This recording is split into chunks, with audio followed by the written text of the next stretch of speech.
KFC वाले नेपाली भाई, ये कहानी तुम्हारे लिए है। मैं तुम्हारा नाम तो जानता नहीं, लेकिन मैं तुमसे मिला हूं, याद होगा अभी 4-5 दिन पहले।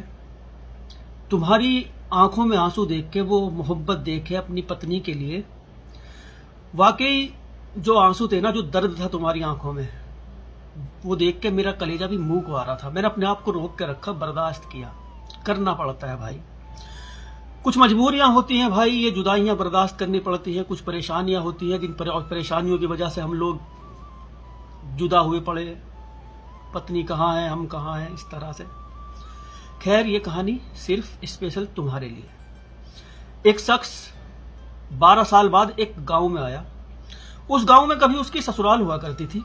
दरअसल 12 साल पहले उसने अपनी पत्नी को तलाक दे दिया था। कोई गलती थी जो उससे हुई थी, उन गलतियों की माफी मांगने के लिए उस गांव में दोबारा आया। बाइक से वो आया था। 12 साल बाद उस गांव की हालत देखी, सब कुछ बदला हुआ था।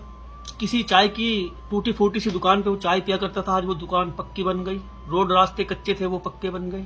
सब कुछ उसे बदला बदला नजर आया। खैर, हर चीज को निहारता हुआ अपनी ससुराल के घर के आगे बाइक रोक दी। हेलमेट लगा रखा था।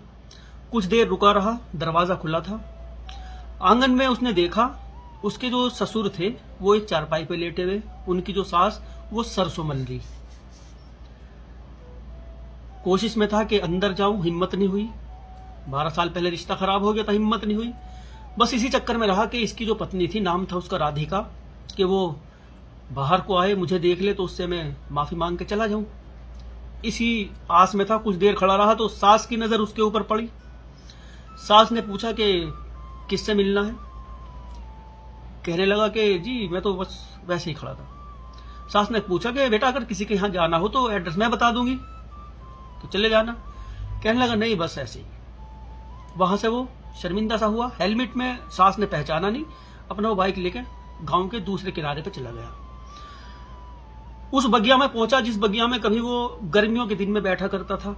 गांव के कुछ लोग जब गर्मी ज्यादा हो जाया करती थी तो उस बाग में जाके बैठ जाया करते थे। उस बाग में पहुंचा, वहां आज भी कुछ लोग बैठे हुए थे। इसी तरह से गांव के किनारे पे वो बाग था। बैठा रहा, उन पुरानी यादों को ताजा करता रहा कि यहाँ पे ये करते थे, यहाँ पे ये करते थे। इन चीजों को याद करता रहा। मायूस सा होकर वापस लौटने लगा। जब वो उसकी पत्नी उसे दिखाई नहीं दी, उसने सोचा शायद उसकी इन लोगों ने कहीं शादी कर दी। मायूस होकर लौटने लगा। गांव के उसी बाग के दूसरे किनारे में कुछ बकरियां चर रही थी। उसका रास्ता दूसरी तरफ था। बाइक लेके उन बकरियों के पास पहुंचा। वहां कुछ महिलाएं थी, कुछ घास काट रही थी, कुछ महिलाएं बकरियां चरा रही थी। उसने देखा एक महिला की गोद में एक बकरी का बच्चा। पहचान लिया, उसी की पत्नी थी। पहचानने के बाद हेलमेट नहीं उतारा, उस बकरियों के पास गया। जाने के बाद कहने लगा कि ये बकरी बेच रहे हो क्या? हमें एक बकरी का बच्चा चाहिए। वो बोली कि अभी नहीं बेचते, अभी ये छोटे हैं, जब ये बड़े हो जाते हैं हम तो तब बेचते हैं इन्हें। उसी की पत्नी बकरी चरा रही, उससे बात करी। जब उसकी पत्नी ने उसकी आवाज पे गौर किया तो पत्नी एकदम कहने लगी, तुम जरा अपना ये भाई साहब हेलमेट उतारना अपना। उसने कहा कि मैं कोई चोर वोर नहीं हूं, मैं तो बकरी खरीदने के लिए आया, मैं चोर वोर नहीं हूं। उसने कहा तुम हेलमेट तो उतारो अपना। उसने हेलमेट उतारा, पहचान लिया, देखते ही उससे लिपट गई। 12 साल बाद वो पत्नी जिसको वो तलाक दे चुका था, देखते के साथ ही उससे लिपट गई। लिपट के रोने लगी। आज कैसे याद आ गई तुम्हें हमारी? क्यों आया आज तुम इस गांव में? क्या जरूरत थी? कहने लगा मैं माफी मांगने आया था, जो गलतियां हुई थी वो अगर हो सकता है तो मुझे माफ कर दे। जब वो उससे लिपटी, 2 महिलाएं और खड़ी थी, उसको देख रही थी। उन महिलाओं में उस लड़की की जो उसकी पत्नी थी, उसकी चाची थी, वो भी उनके पास आ गई। कहने लगी कि बेटा तो आज कैसे आए इधर, आज कैसे आना हुआ यहाँ, क्या बात है? 12 साल बाद याद आई। कहने लगा मैंने तो समझा था कि शादी वादी होगी, मैंने तो अभी शादी की नहीं। मैंने सोचा कि राधिका की तो शादी हो गई होगी, फिर भी एक उम्मीद लेके मैं इससे माफी मांगने के लिए आया था। पत्नी उससे हटने का नाम नहीं ले रही। उसने उसके हाथ छुड़ाए, जोर से उसको जकड़ रखा उसने बाहों में, हाथ छुड़ाए कि देख ले कोई और भी देख रहे हैं। रोते रोते हटी, अपनी साड़ी के पल्लू से आंसू पोंछे मांग में सिंदूर अभी भी था। चाची ने बताया कि देख लो 12 साल बाद भी इससे कहा बहुत कि दूसरी शादी कर ले, दूसरी शादी कर ले, लेकिन तुम्हारे ही नाम का ये सिंदूर लगाती थी। 12 साल बाद भी इसको यही उम्मीद थी कि तुम एक ना एक दिन आओगे उसको लेने, और इसकी जो ये उम्मीद थी पूरी भी हो गई। पत्नी को समझाया, कहा कि मैं तो आज भी तैयार हूं, लेकिन तलाक हुआ क्यों था, क्या वजह थी। जब इसकी शादी हुई, शादी होकर ये राधिका घर पे गई। इनके घर पे 2 ही बहनें थी, एक राधिका, राधिका से बड़ी एक बहनी और थी, उसकी भी शादी, दोनों बहनों की इन्होंने शादी कर दी थी माँ बाप ने। बाप अक्सर बीमार रहा करता था, माँ काम करे या बाप को देखे, तो ये दोनों बहनें ऐसे किया करती थी। कुछ दिन तो बड़ी बहन आकर रह लिया करती थी माँ बाप के पास, और कुछ दिन ये रह लिया करती थी। इसी तरह से इनका चलता रहता था। ये ज्यादातर मईके में भी इतना रहती थी, ससुराल में भी इतना रहती थी। 10-15 दिन यहाँ, 10-15 दिन वहां, बाप को देखने के लिए, माँ बाप को देखने के लिए। उनके घर पे भैया भैया कोई था नहीं, इस तरह से इनका चल रहा था। इसकी सास ने इससे कहा, नाम था इसका सुरेश, सुरेश से कहा कि तेरी पत्नी का गांव में किसी से चक्कर चल रहा, इसलिए ज्यादा मईके जाती है, और कोई वजह नहीं। इसके कान भर दिए। ये मुंबई में काम किया करता था, 30,000 रुपये महीने की इसकी सैलरी थी।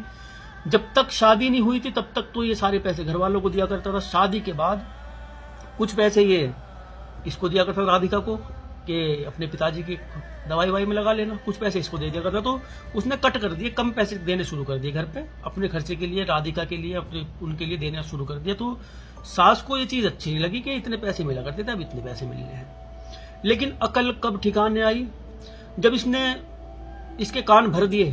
सास ने, इसकी जो जेठानी थी, उसने अच्छी तरह इसके कान भरे, इसको भी यकीन दिला दिया कि वाकई इसका चक्कर चल रहा हुआ, इसलिए इस मायके में जाती है इतना।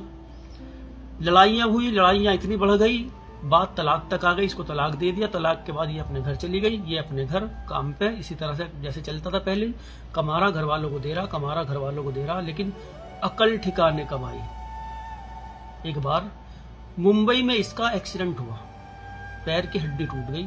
डॉक्टरों ने आराम बताया, प्लास्टर व्लास्टर हुआ।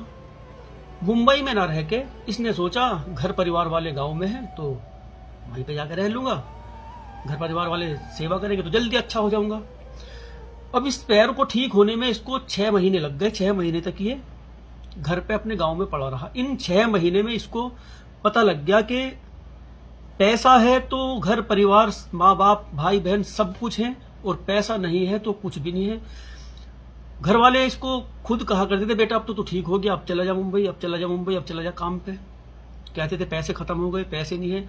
इसको अपनी दुर्दशा देख के कि मेरी कितनी सेवा की, किस तरह की सेवा की, इसकी अकल ठिकाने आई कि मैंने राधिका के साथ क्या किया था, इनके कहने में आके। घर में लड़ाई हुई, हिस्से बटे, अपना हिस्सा लिया, कमाने गया। कमाने के बाद कुछ पैसे इकट्ठे लिए, जमीन लिए, घर बनवा रहा था अलग। गांव वाले कहते थे कि भाई किसके लिए बनवा रहा है, ना तेरी पत्नी है ना तेरा कुछ है, जितना तो हिस्सा तुझे घर में से ही मिल गया, उसमें ही रह ले, और क्यों बनवा रहा। कहता था कि बस मैं अपने लिए, अपने शौक के लिए बनवा रहा हूं। घर में अकेला पड़ा रहता था वहां। पत्नी को याद किया करता था कि मुझसे कितनी बड़ी गलती हो गई कि मैंने उसको इनके कहने में आके तलाक दे दिया था, न जाने वो किस हाल में होगी। कई दिन से उसको याद कर रहा था। जब रहा नहीं गया, हिम्मत सी करके उसके गांव में ही पहुंच गया कि माफी तो कम से कम मांग के आ जाऊं। क्या मालूम उसने किसी से शादी कर ली हो, और क्या मालूम वो गांव में ही हो।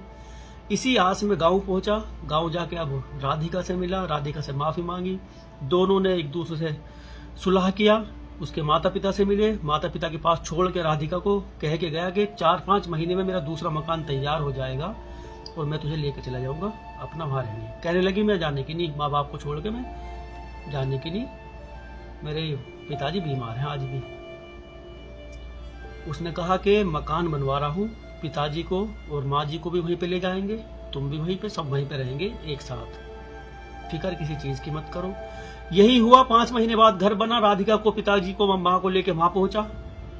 वहां फिर घर वालों ने आग लगानी शुरू की कि किस बदचलन को ले आया, 12 साल में पता नहीं क्या क्या इसने गुल खिलाए होंगे गाँव में, कुछ अंदाजा भी है। लेकिन इस बार इसकी समझ में आ गई कि ये लोग मेरे साथ क्या चाहते हैं। इनको जब तक मैं पैसा देता रहा, जब तक तो मैं इनका था। उसके बाद एक सीख देने वाली ये कहानी। पतिव्रता किसे कहते हैं, ऐसी ऐसी औरतों से सीखो। तलाक के बाद भी उसका उसके नाम का सिंदूर लगाया करती थी। उसी की यादों में 12 साल इसी तरह से गुजार दिए कि एक दिन वो लेने के लिए आएगा। और न्यायपाली भाई, तुम्हारी वाली भी कहती होगी कि एक दिन वो आएंगे। खुश रहो।